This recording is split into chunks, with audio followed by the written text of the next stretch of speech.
Hey, what's going on? Thank you so much for watching. It would mean the world to us if you could just scroll down, like, hit the subscribe button for the Snaps YouTube channel. It goes a long way towards helping us out. Now, let's dive into some college football. Now, let's move on to the next game.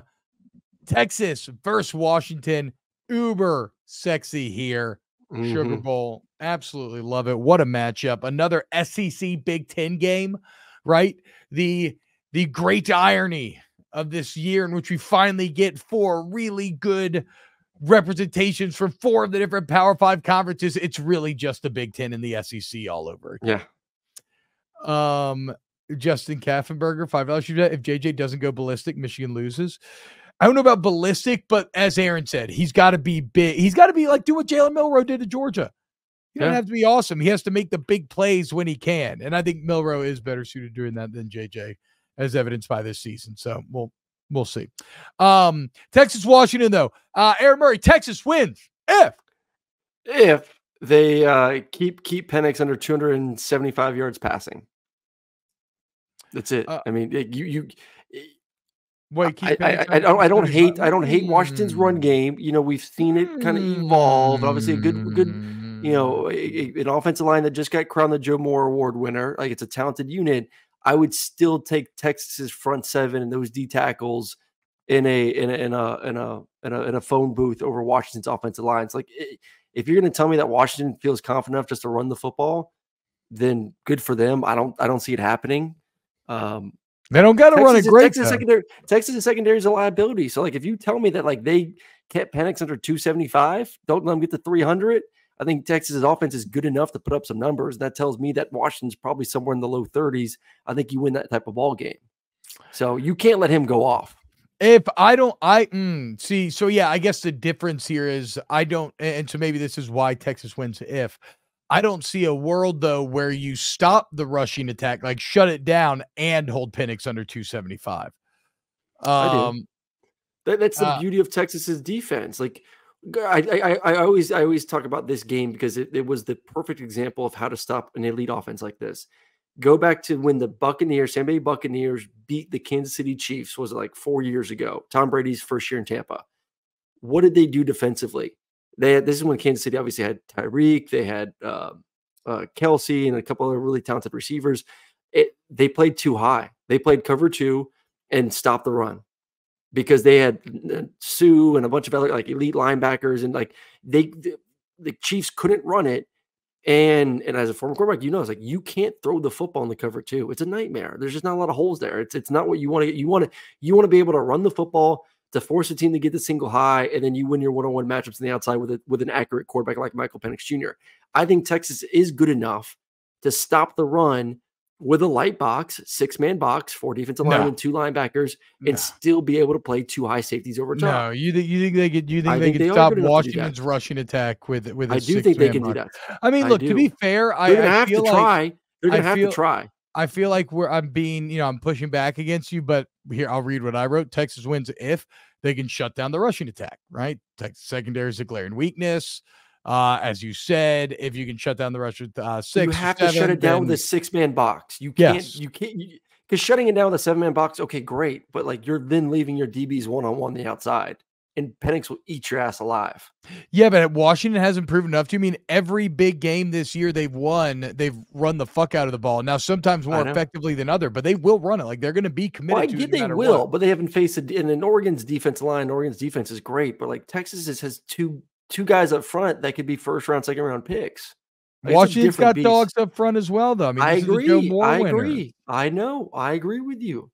So I guess I'm giving my reasoning for them to win here. So like, I'm telling you, like this has to happen for them. I'm not saying it's going to happen. I'm just saying if Texas wins, if they can play 2 high safeties and still stop the run with a 6-man box. Yes, you are absolutely right. I'm misunderstanding the game here a little bit because we actually agree, right? Yeah. And then look, if you do that, if you shut down the run, what does that put them in? Long to go situations, and then you have a very talented pass rush. Now Washington's only given up 11 sacks on the year, 11 on the year, but Yeah. let's say that Texas, to this, theoretical of Texas wins, if Texas is winning, getting these long to go situations and then winning those battles, well, then Washington's just dead in the water. I also think that, again, for Washington to win this game, they do have to be committed to the run. Doesn't have to be dominant, but they got to do it a lot. So they've done every big game this year.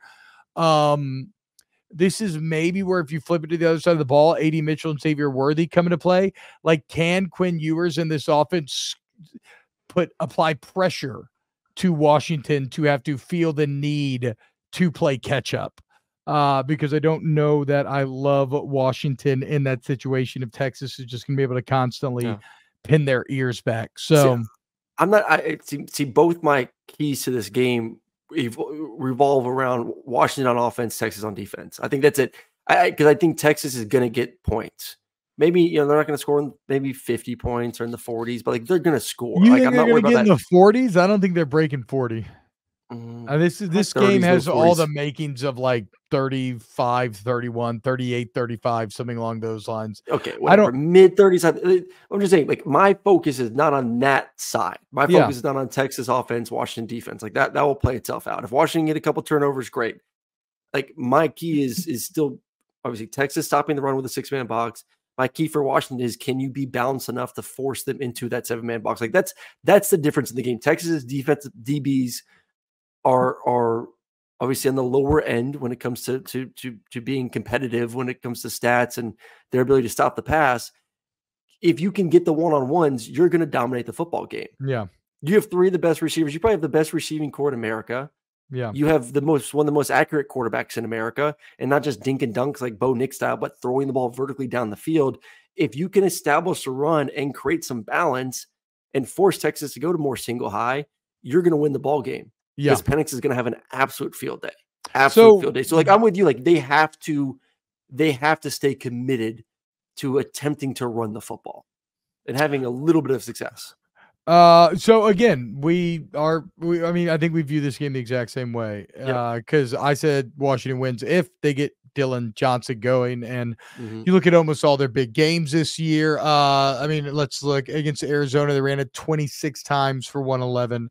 First game against Oregon, 23 times for 99. Not the most effective, but in it, Southern Cal, of course, 42 for 316.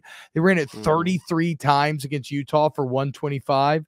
Some tough sledding, hard work there. 25 against Oregon State, 30 against Washington State, 37 for 150 against Oregon this most recent timeout.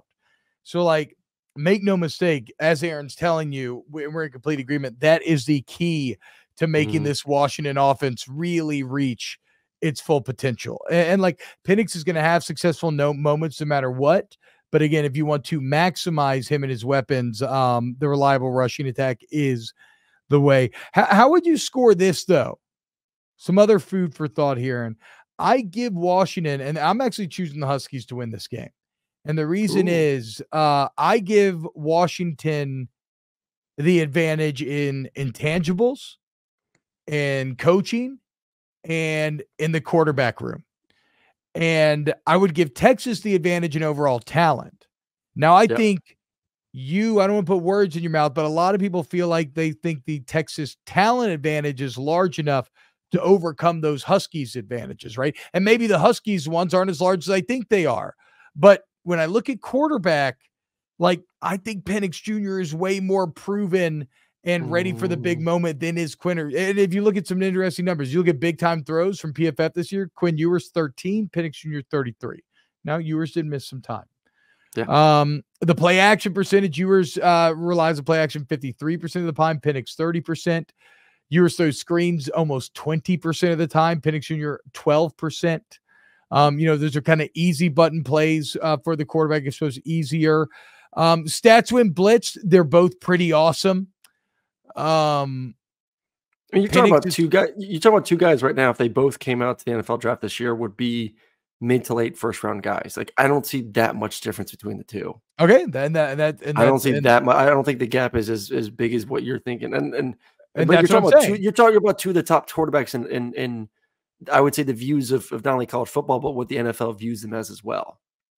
And So I think Penix is already better just on the field, but then we get into the intangibles, and again, that's where I love Washington here. I think Penix, I think Penix is more proven in the big dick moments than is Quinn Ewers, and he's done it time and time again. Nothing, I'd nothing extend more that than whipping out your big D than in Tuscaloosa winning a football game. Like that's one of the bigger whip it out moments right there. Yeah, I mean, they did lose to Triple R, but sure. I feel you. That was big, but yeah, that's fair.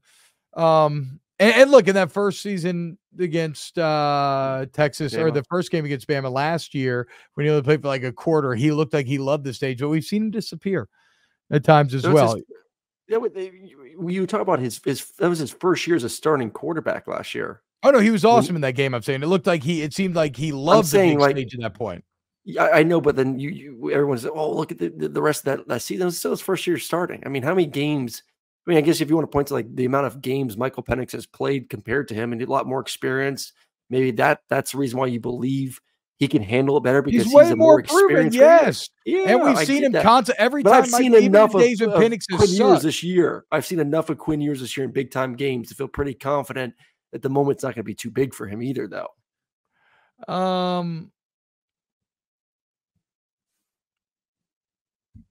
I put the quarterback as a wash. I don't agree with that. I'll disagree with you on that one. I guess I don't have any great counter argument because at this point we're just disagreeing about. Like I think Penix has time. I said it yesterday. He's just constantly made the play that needs to be played, and I think it extends to this entire Washington team. I think they've been in so many various different types of battles this year, and they figured out a way every time. Now, to Texas' credit, they did deal with a starting quarterback injury, losing their running back for the entire year. Now, in some games, jumping out to huge leads and then watching kind of wither away, but still finding a way to fight. Like there's been a ton of intangible growth. Or there's been a ton of growth in the intangible department for Texas this year, especially compared to years previous, where you would have watched them fold and crater. And so Texas is stronger in this than they generally are, but I think Washington's one of the best that I've seen. And then and that's where I get the other advantage. That goes back to coaching. Steve Sarkisian is a scheme master. He obviously really knows how to develop quarterbacks, and he's gotten a lot out of this team. But again, when it comes to winning championships, big games, Kalen DeBoer's resume is really hard to beat. And even if these championships took place on like an NAIA level, he still was against a peer that was also trying to win a championship, and he's consistently won these things. It's the same advantage that he had against Dan Lanning and company. So we'll see.